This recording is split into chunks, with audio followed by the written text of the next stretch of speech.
Tomorrow is the biggest day yet in the race for the Republican nomination for president. 10 states are voting. The most closely watched is Ohio because it's a test of strength in a state that could decide the fall election. A new poll shows Mitt Romney with a 3-point lead over Rick Santorum, 34% to 31%. With jobs the number one issue on most people's minds, tonight we're asking two of the frontrunners how they would create more high-paying manufacturing jobs. First, Dean Reynolds with Rick Santorum. Dean? Scott, Rick Santorum presents himself as a son of the working class, among whose top priorities is to bring manufacturing jobs back to this country. Can you be relatively specific about how you would do that?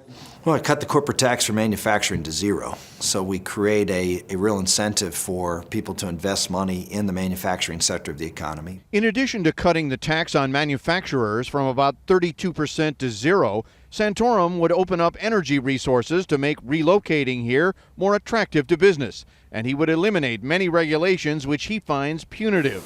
He says the increase in job production would make up for any losses in tax revenues. We need to have regulations that work with businesses to help them comply instead of punish them for not. He argues that fewer regulations would enable businesses to pay higher wages here instead of keeping jobs overseas where the pay is considerably lower.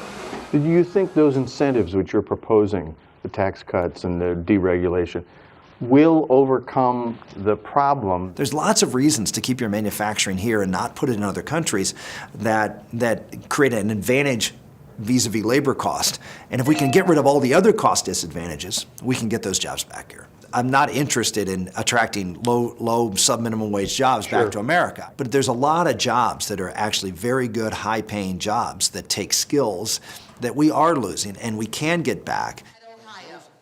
Santorum says that in the first 100 days of his presidency, Scott, he will submit to Congress at least 5 new trade agreements to increase the export of U.S. manufactured goods. Dean, thank you.